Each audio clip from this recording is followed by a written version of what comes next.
पूर्वी और पश्चिमी राजस्थान के 20 से ज्यादा जिलों में झमाझम बारिश हो रही है। इसमें भी झालावाड़, प्रतापगढ़, चित्तौड़गढ़, राजसमंद, डूंगरपुर, उदयपुर, बांसवाड़ा, सिरोही, जालोर और पाली जिले में कुछ स्थानों पर भारी बरसात हुई है। मौसम विभाग के मुताबिक राजस्थान के ज्यादातर जिलों में अच्छी बरसात होगी। उसके बाद 2 दिन तक मानसून थोड़ा कमजोर पड़ेगा। 6 और 7 सितंबर को फिर से नया सिस्टम बनेगा और 10 सितंबर तक राजस्थान में अच्छी बरसात की संभावना है।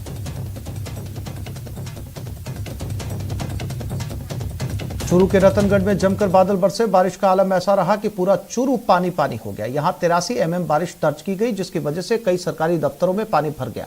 सड़कों और गलियों में सैलाब सा नजर आया, जबकि सीतसर में मकान पर आकाशीय बिजली गिर गई, जिससे मकान धराशायी हो गया। राहत की बात यह रही कि इसमें कोई जनहानि नहीं हुई। हालांकि बरसात के चलते उतरादा बाजार स्थित हनुमान बालिका स्कूल की छात्राएं भी स्कूल में कैद होकर रह गई।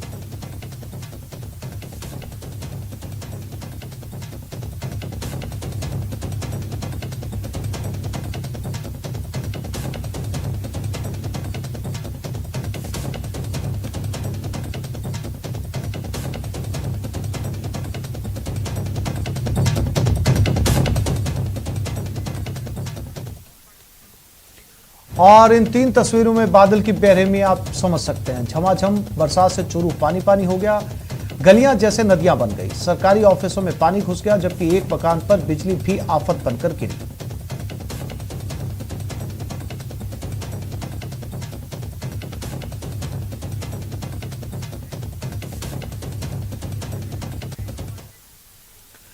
रेनवाल समेत आसपास के इलाकों में अचानक मौसम बदल गया। बारिश का दौर जारी रहा। सुबह से आसमान में बादल छाए हुए थे। अचानक तेज हवाओं के साथ बारिश हुई। बरसात होने से पिछले कुछ दिनों से गर्मी और उमस का सामना कर रहे ग्रामीणों को राहत मिली। 1 घंटे से हो रही लगातार बरसात ने कस्बे की ड्रेनेज सिस्टम की पोल खोल दी। ड्रेनेज सिस्टम फेल हो जाने से बारिश का पानी सड़कों पर बह निकला, जिससे पानी दुकानों में घुस गया। इससे व्यापारियों को काफी परेशानी हुई। सड़कों पर करीब 2 फीट पानी बहने से सड़कें दरिया बन गई।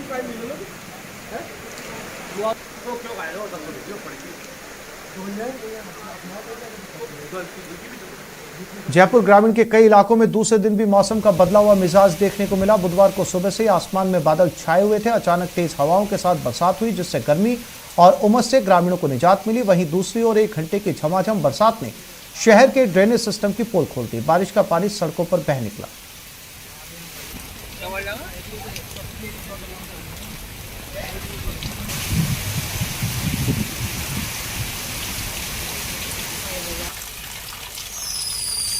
झुंझुनू के कई इलाकों में जोरदार बरसात के बाद बाढ़ के हालात पैदा हो गए। जिले के जाबरसर गांव में पानी भर गया। बरसात से गांव की सड़कें, गलियां दरिया में तब्दील हो गई। गांव का बस स्टैंड पूरी तरीके से पानी में डूब गया। बस स्टैंड और उसके आसपास करीब 5 से 7 फीट तक पानी भर गया। बरसात के बाद पैदा हुए हालात से लोगों को खासी परेशानी हुई। पानी लोगों के घरों तक घुस गया, जो कि काफी मुश्किल पैदा करने वाला था।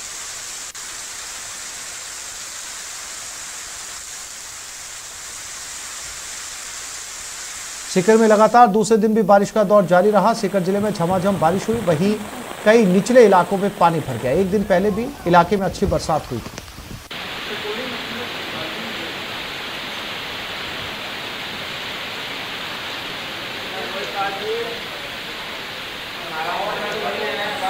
तो ये पिछले 2 दिनों के अंदर कई जिलों में हुई भारी बरसात ने मुश्किल वाले हालात पैदा कर दिए। कई जगह बाढ़ जैसी स्थिति बन गई और बहुत सारी जगहों के अंदर घरों में पानी घुस गया, जिससे आम लोगों को खासी परेशानी का सामना करना पड़ा। सड़कें जो है वो नदियों में तब्दील हो गई।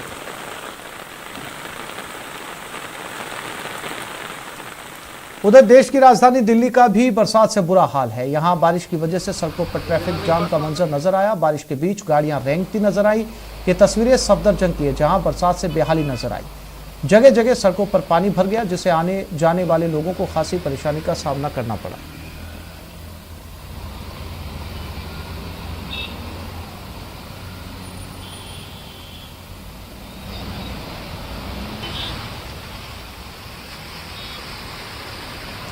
और ये तस्वीरें दिल्ली के पालम इलाके की हैं, जहां पर थोड़ी देर की बरसात में अंडरपास पानी से भर गए, जिसकी वजह से यहां से गुजरने वाले वाहन चालक खासे नजर आए।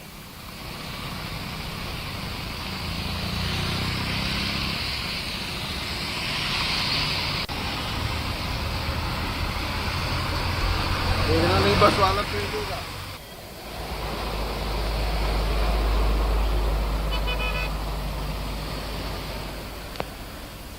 और महाराष्ट्र के ठाणे में बरसात से बेहाली का आलम नजर आया। इन तस्वीरों को देखिए, यहाँ बाजार में बरसात की वजह से कैसा मंजर है।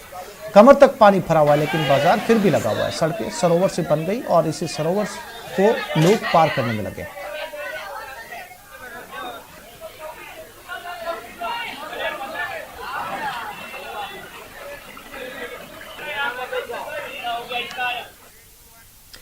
राजस्थान विश्वविद्यालय में प्रदर्शन। अखिल भारतीय विद्यार्थी परिषद की ओर से प्रदर्शन किया गया। 11 सूत्रीय मांगों को लेकर यह प्रदर्शन है। शोध प्रवेश परीक्षा करने, विभिन्न मदों पर फीस कम करने की मांग, नारेबाजी करके ये प्रदर्शन किया जा रहा है। राजस्थान यूनिवर्सिटी में एबीवीपी का विरोध प्रदर्शन। विरोधी कौन है? कांग्रेस, कांग्रेस। तो युद्ध विरोधी कौन है? अभी हम लोग मुख्य द्वार से होते हुए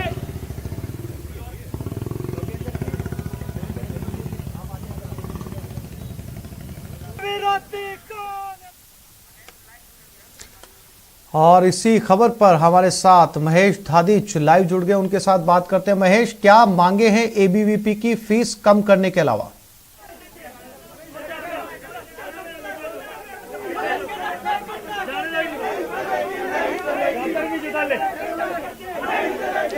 महेश, मेरी आवाज आ रही है आपको? मांगों को लेकर के एबीवीपी यहाँ पर प्रदर्शन कर रही है और आप तस्वीर में देख रहे हैं कि कुलपति सचिवालय के बाहर एबीवीपी के कार्यकर्ता पहुंचे बड़ी संख्या में और यहाँ पे अंदर कुलपति सचिवालय में जबरन घुसने की जो कोशिश है वो कर रहे हैं। बड़ी संख्या में पुलिसकर्मी यहाँ पर तैनात है। विश्वविद्यालय कैंपस में पहले आरयू गेट के ऊपर प्रदर्शन कर रहे थे, उसके बाद में यहाँ पर रैली के रूप में कुलपति सचिवालय पर पहुंचे हैं और मांगे हैं इनकी कि एमपेट एग्जाम कराया जाना चाहिए, जो कि प्रवेश परीक्षा होती है शोध के अंदर, जो लंबे समय से नहीं हो पा रही है।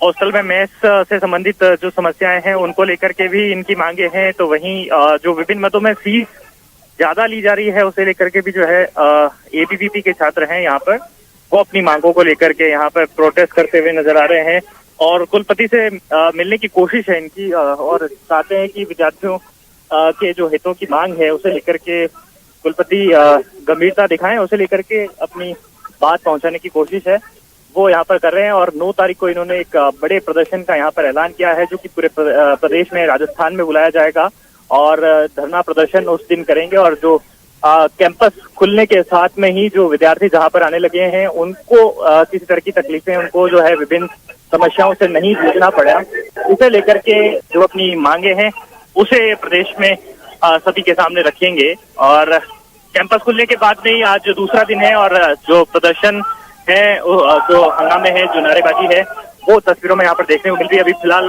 विधिवत रूप से कहा जा सकता है कि पढ़ाई तो शुरू हुई नहीं है, लेकिन उससे पहले जो प्रदर्शन है छात्र नेताओं के वो यहाँ पर जरूर दिखने लग गए हैं। आसिफ। बिल्कुल महेश, जैसा कि तस्वीरों में नजर आ रहे हैं तमाम छात्र यहाँ पर प्रदर्शन कर रहे हैं, पुलिस का जाब्ता भी यहाँ पर लगाया गया है। संवाद की स्थिति महेश वहां पर बन पा रही है? देखिए, बात संवाद से तो हल हो जाती है, लेकिन विश्वविद्यालय प्रशासन की तरफ से फिलहाल विद्यार्थी की यहाँ पर बातचीत हुई नहीं है, ऐसा लग रहा है। और यहाँ कोशिश वही कर रहे हैं स्टूडेंट्स की वीसी के पास में जाकर के अपनी बातचीत यहाँ पर रख सके, लेकिन फिलहाल कोई वीसी की तरफ से, कोई प्रोक्टोरियल बोर्ड की तरफ से अभी उनके पास में नहीं पहुंचा है और जो कि उनकी मांगों पर उनसे बातचीत कर सके या कोई आश्वासन उन्हें दे सके। यहाँ पर धरने पर बैठने का जो ऐलान है वो छात्र यहाँ पर कर रहे हैं कि अगर उनकी मांगों को समय रहते नहीं सुना गया तो एक बड़े आंदोलन और बड़े प्रदर्शन पर वे मजबूर होंगे। यहाँ पर विद्यार्थी परिषद के कार्यकर्ता तमाम पहुंचे हुए हैं, प्रदेश मंत्री होशियार है यहाँ पर और साथ ही में उनके नेतृत्व में यहाँ पर बड़ी तादाद में जो विद्यार्थी हैं वो यहाँ पर आए हुए हैं। परिषद ने पूरे प्रदेश भर में जो विभिन्न कॉलेज कैंपस है, 300 से ज्यादा कॉलेजेस हैं और 27 विश्वविद्यालय हैं, उनमें एक बड़े प्रदर्शन का यहाँ पर ऐलान किया हुआ है। जी महेश, छात्र नेता आपके आसपास मौजूद हैं जिनसे बात हो सकती हो? बिल्कुल, देखिए यहाँ पे जो छात्र नेता इस समय यहाँ पर जो है नारेबाजी करके प्रदर्शन कर रहे हैं और कोशिश है हमारी कि हम उनसे यहाँ पर बातचीत कर सकें।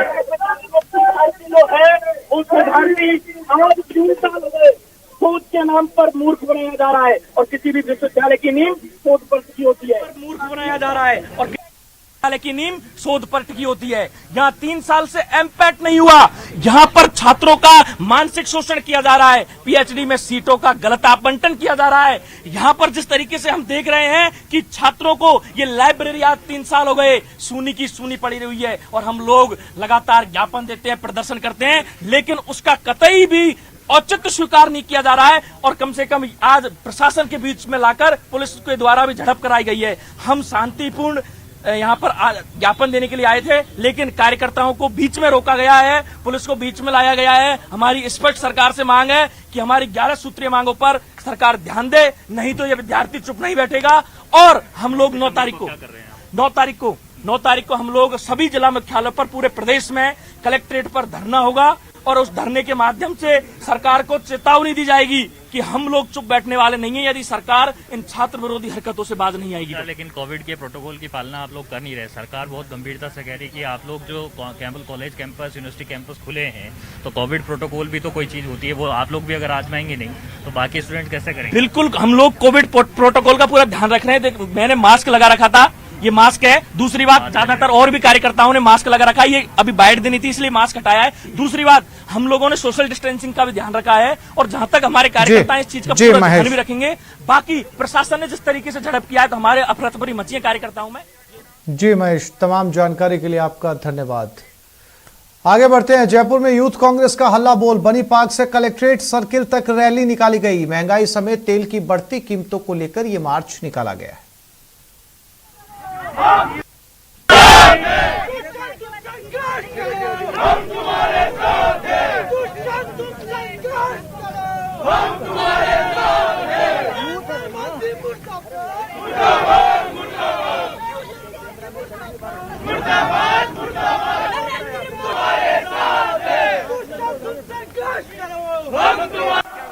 हमारा ये विरोध है। आज कल 1 तारीख होते फिर 25 रुपए सिलेंडर पे बढ़ा दिए। पिछले 13 महीने के अंदर गैस सिलेंडर पर केवल 287 रुपीज बढ़ा दिए। जो सिलेंडर 687 रुपीज का था आज की तारीख में 888 रुपीज का है। घर की माँ बहन बेटी के सीधे किचन पर वार हुआ है। जो मोदी जी कहते थे कि आपको सिलेंडर की, मेरी माँ की आंख में आंसू आते देखे थे जब चूल्हा जलते हुए, तब मेरे को लगा कि हर घर में गैस पहुंचा दूं। आज उस माँ की आंख में आंसू नहीं दिख रहे जब उसका बेटा भूखा सोता है, जब इतना महंगा सिलेंडर वो अफोर्ड नहीं कर पाती। कि गरीबों को ध्यान में नहीं रखते हैं, गरीबों की कोई सुनवाई नहीं है। पानी बचाने की परंपरा में आज बात करेंगे पश्चिमी राजस्थान में इस्तेमाल में लाई जाने वाली प्राचीन जल संरक्षण प्रणाली खड़ीन की। करीब 14वीं शताब्दी में इसे विकसित करने की शुरुआत हुई। माना जाता है कि खड़ीन सिंचाई प्रणाली जैसलमेर के पालीवाल ब्राह्मणों की देन है। देखिए खड़ीन प्रणाली पर श्रीकांत व्यास की खास रिपोर्ट।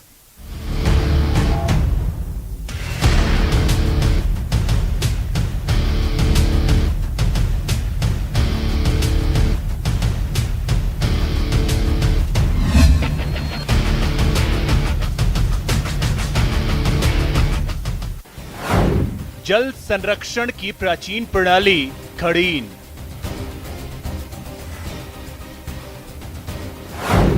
पश्चिम राजस्थान की जीवन रेखा है खड़ीन।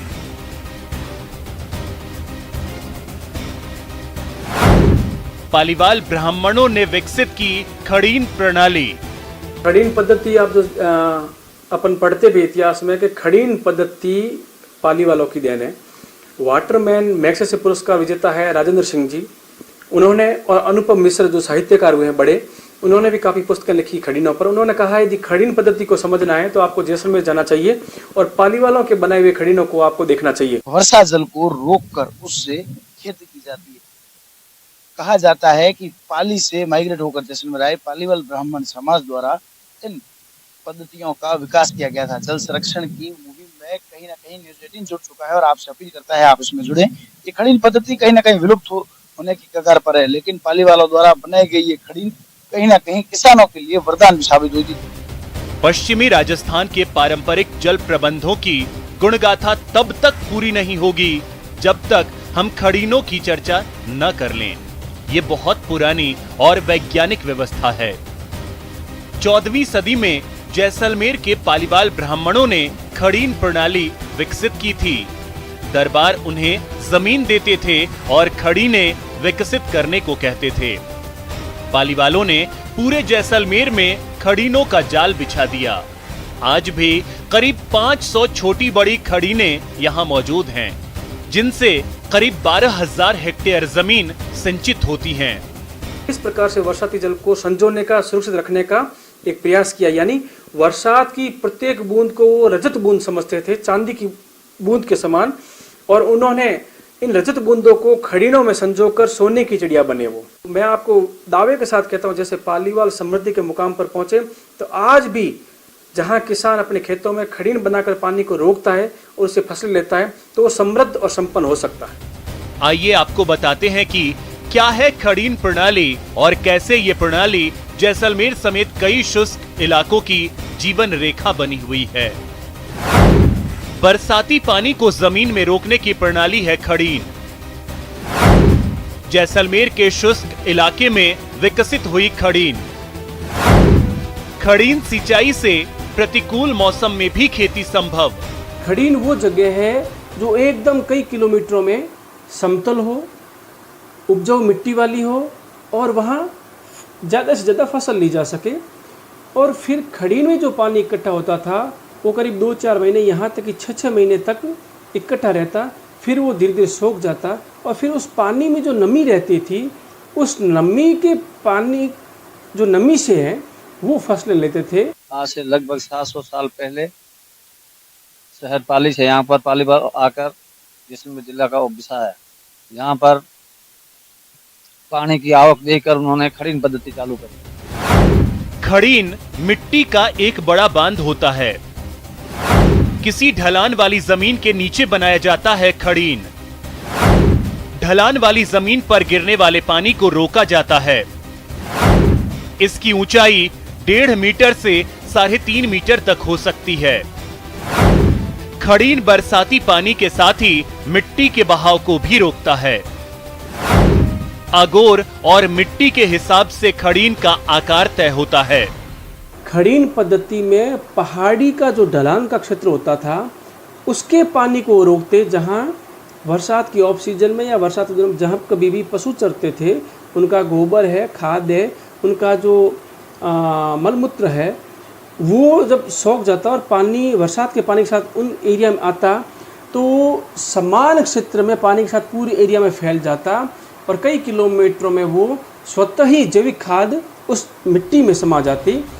यह प्रणाली किसानों के लिए वरदान साबित हुई। मुश्किल इलाकों में कम खर्च पर फसल का भरोसा है खड़ीन।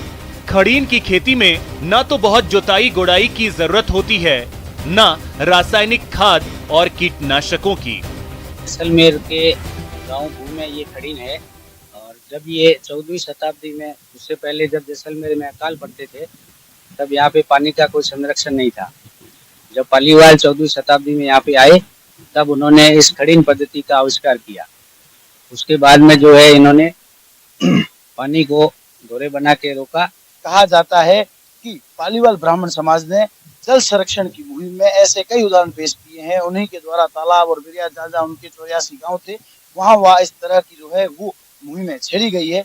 साथ ही साथ अगर बात करें तो एक कहावत भी कही जाती है कि कितना बेताब था वो व्यक्ति जिसने एक बूंद प्यास मिटाने के लिए खड़ीन बना डाले। श्रीकांत व्यास, न्यूज़ 18, जैसलमेर। तो इस बुलेटिन में फिलहाल इतना ही। नमस्कार।